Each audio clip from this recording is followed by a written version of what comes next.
Not all who wander are lost. I had heard that somewhere. I wander about so that I don't find the yellow horse. The yellow horse is my enemy. I am aware of the yellow horse so that I don't ride it. The yellow horse is certainty. The mind is vulnerable to the certainty of being right. O horse, only that you be pale from sorrow or gold from joy, but you are yellow in your pride, and your awful light makes me blind. Now the mind of consciousness entangles with the external, the dimensional layers. The dimensional layers contain, figuratively speaking, computer executive files, or codes, if you like, exec files. They execute on permission, and permission is given by yielding and by believing.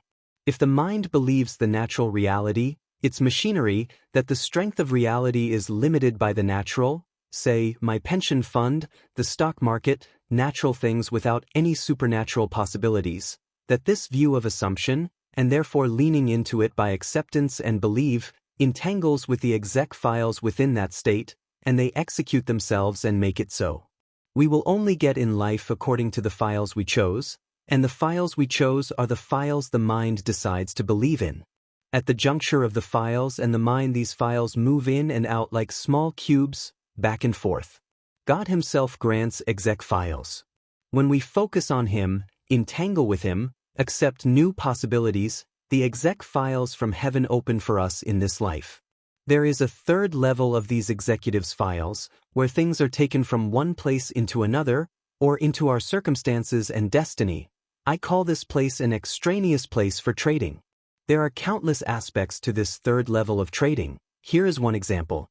I focus on an image, a picture, something lofty and classic, along with classic, lofty music, something pure, a sense of nobility and wealth.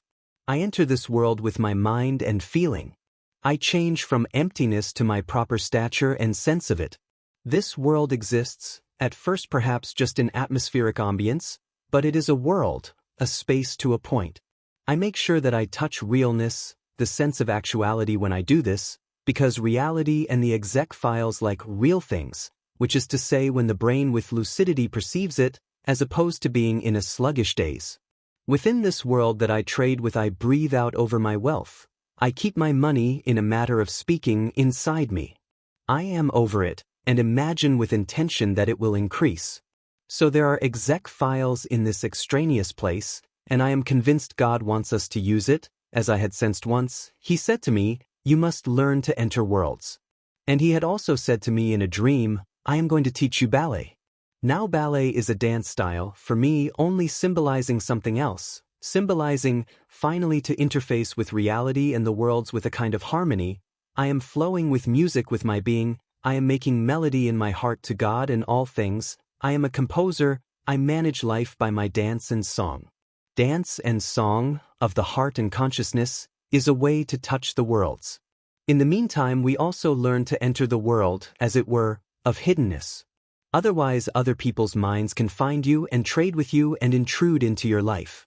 When the mind is injured and in pain, or merely careless in life, part of the mind and the soul spill over in the interstitial spaces in the dimensions, where part of you is found by others. Love heals the mind. The healed mind loves hiddenness and can walk by itself finally, and will leave the interstitial forests where the wolves are.